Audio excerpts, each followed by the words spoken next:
Welcome to The Explainer. Today, we're jumping into a really big, and I mean big, philosophical idea, the case for something called divine determinism. And trust me, this isn't just some dusty academic theory.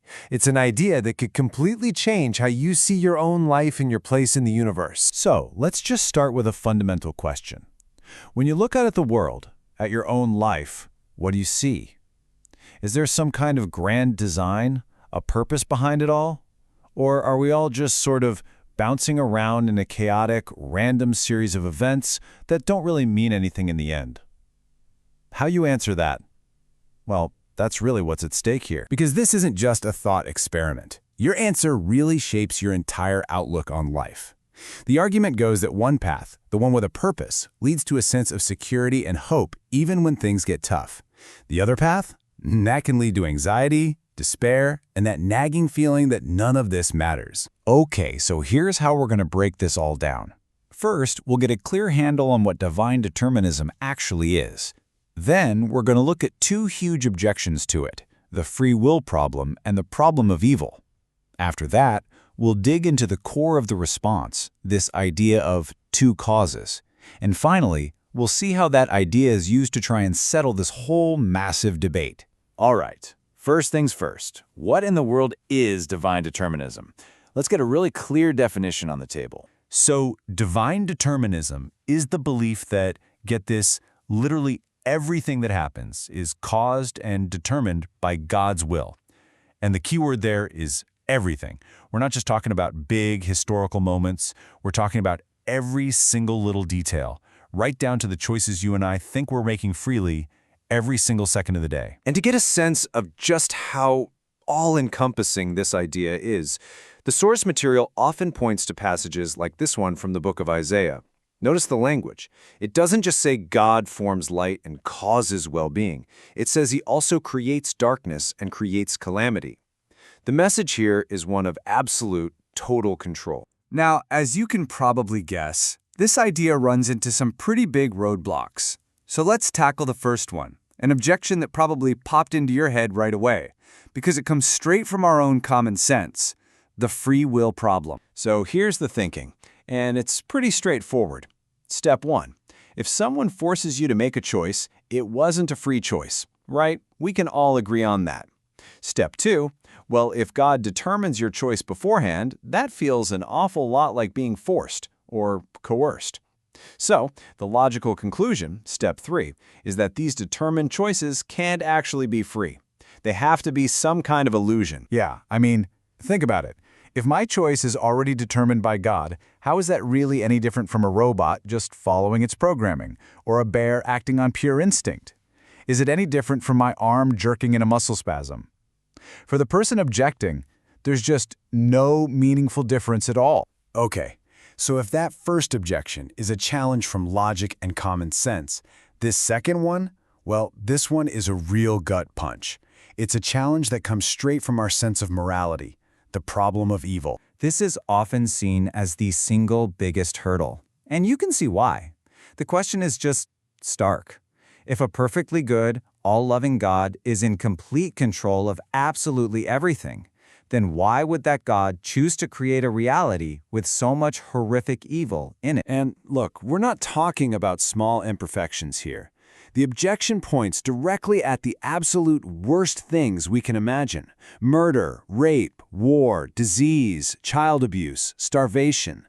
The argument is simple. It is just unthinkable that a perfectly good being would actively decide to create a world that includes all of this. So, according to the objector, this whole idea of divine determinism forces you into an impossible corner.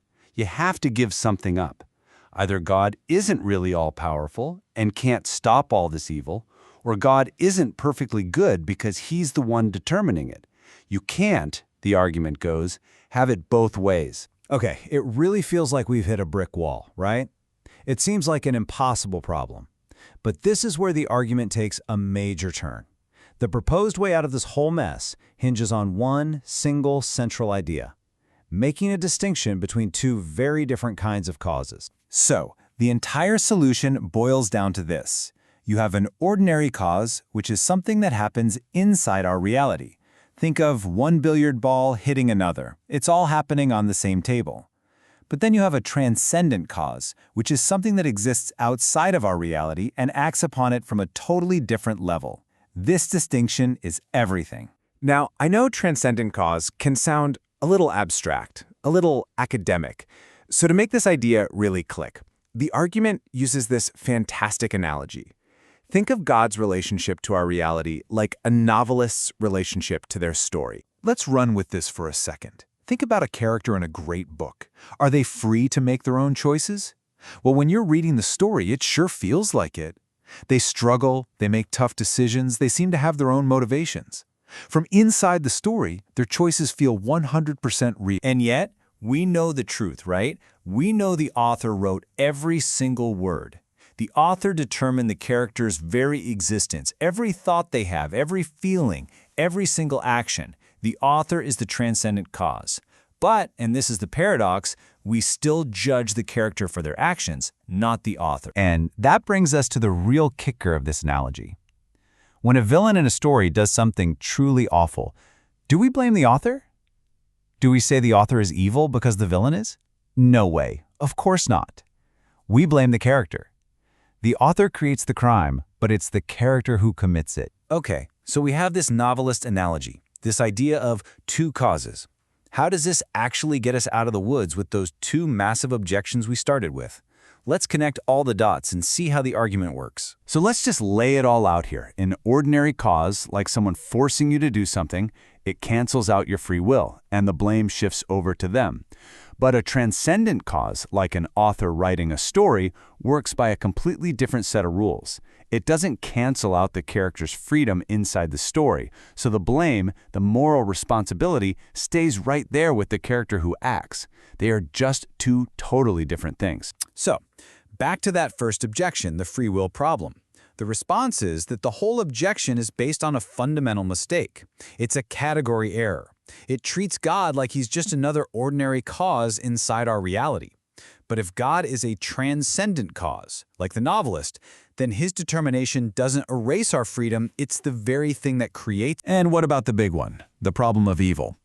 Well, the answer goes right back to that analogy. We are the characters in the story. We're on, what, page 200 of a 1,000-page book?